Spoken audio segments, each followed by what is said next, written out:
This is an unusual topic, the role of nutritional therapy for ulcers, for diabetic foot ulcers. Why should we rely on this?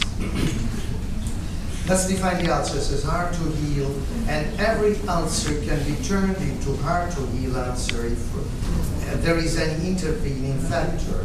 Any disease, any acute ulcer can become a chronic ulcer. But the paradigm ulcer... Oh, thank you. Works better now. Let me thank you again for inviting me in this great country. The country of my dreams when I was a young boy. The paradigm ulcer, the neuropathic diabetic ulcer, this is the most frequent among the ulcers, and this is just a view of the horrors we usually meet every day. But I'm going to talk with you, to discuss with you the neuropathic ulcer. As you remember, of course, diabetes has a neuropathic damage, gives a neuropathic damage. Nerves are those that frequently there is a damage of the endoneurial vessel that causes the disruption of the nerve. Normally the impulse flows through the nerve, and at this point, the node of Ranvier, there is an exchange of electrolytes that allows the passage of the impulse further on. But in the diabetics, frequently the node of Ranvier fails, the impulse is slowed, and then following the impulse, the nerve is damaged, and even in the late stages disappears.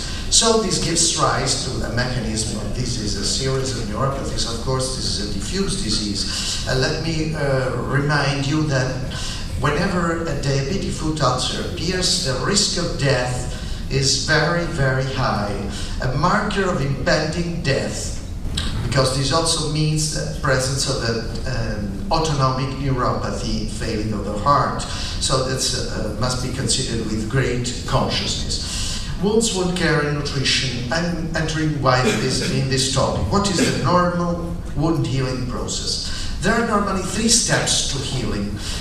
These steps can overlap, so they are not so well distinguished as I will mention now. But you have first a stage of inflammation, platelets come in, they fill the gap, and the clot is formed, then neutrophils come, then macrophages come, monocytes are turned into macrophages and begin reabsorbing the clot. In the second stage, which I insist is not exactly, can be overlapping, there is a reassessment, the fibrin clot tends to shrink, and at the bottom of the lesion, there are many processes going on. So new vessels coming, granulation tissue appearing, and keratinocytes begin to appear. And in the very end, the granulation tissue fills the gap, and the fibrin clot is exposed, with leaving no scar and healing completely. This happens normally, but doesn't happen in our diabetic patients. Why? Are they biologically different? This is what I'm going to show you, to prove for you.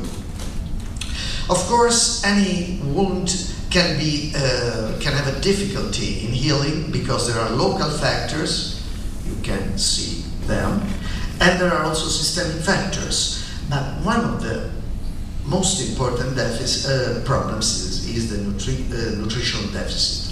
I suppose that no one has difficulty in accepting that an ill-nourished person, a malnourished person, can have a non-healing ulcer. Simply doesn't have enough proteins, enough material to recreate the tissue destroyed.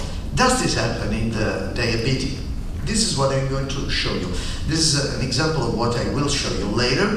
This is a penetrating wound, very common. You will know that you surely have met this in your activity. 3 steps to healing, 3 steps to treatment in our view of the story.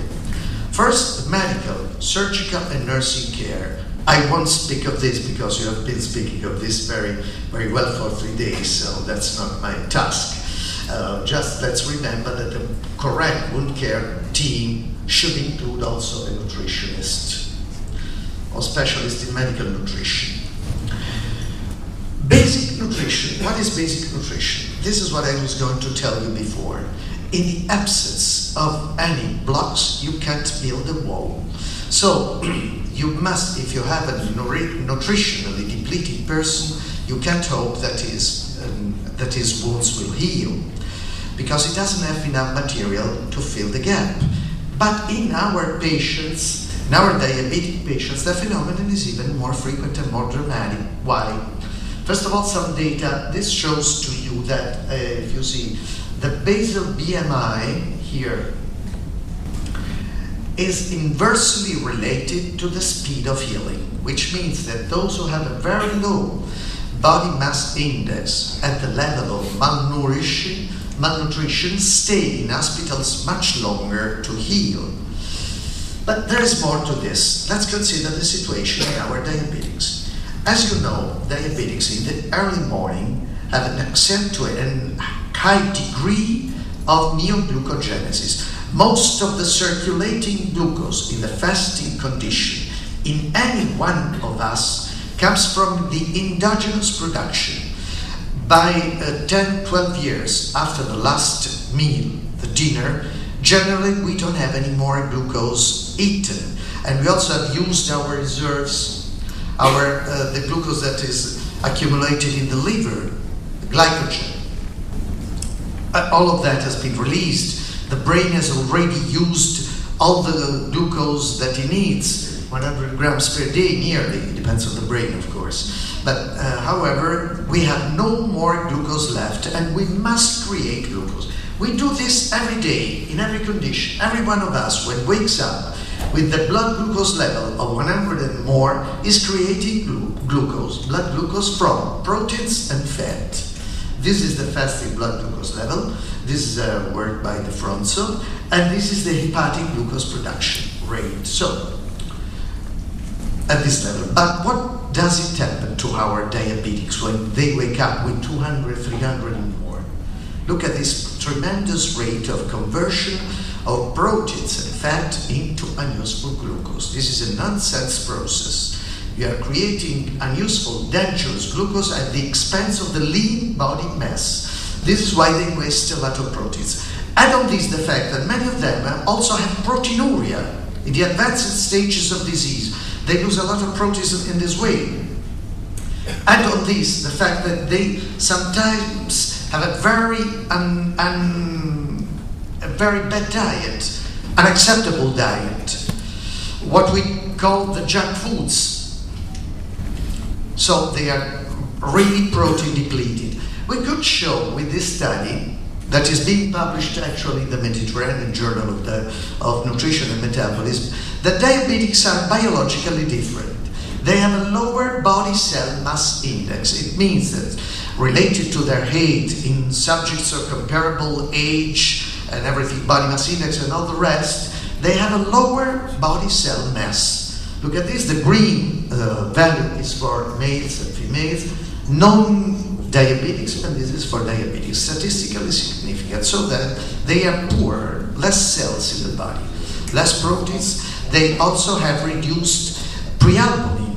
And if you take a lot of diabetic patients, you will find that they have a reduced hematocrit, less red blood cells. And why? This is also because they use a lot of medicines, of drugs. For example, the very commonly used metformin decreases the absorption of vitamin B12, so even less red blood cells. A lot of problems with these people. We tried to replenish the proteins in this subject. It was going on from 2 years with this large hole in the bowl of the food. It couldn't solve the problem. Twice he tried a transplantation, no results. Then we treated him for 3 months with a highly concentrated nutritional formula, Glucona Select, and look at how the gap was filled. So this is the in vivo proof. You can do it anytime you want, that they are missing something. What are the nutritional needs? Calories, protein, fluids, specific vitamins and minerals. Recommended intake by any association is 30 to 50 calories per kilogram of body weight, but I would like to point out to you that under normal conditions, 0.8 grams of protein per kilogram of body weight are indicated, while in people with bulls, many more proteins are needed. Widely recognized 1.5 to 1.5 grams of protein per body weight, and hydration, of course, is critical. So this is the value of the general, basic nutrition. Then there is the specific nutrition, the targeted nutrition that serves to finalize the process and that gave us wonderful results and added value to what I told you before. I want to show two cases. This is the guy we saw before, 16 years old, an executive, treated with insulin. HbA1c was always very high. He used erratically self-monitoring and blood glucose, and he also had an advanced neuronal damage, so he had a neuropathy. 2 months of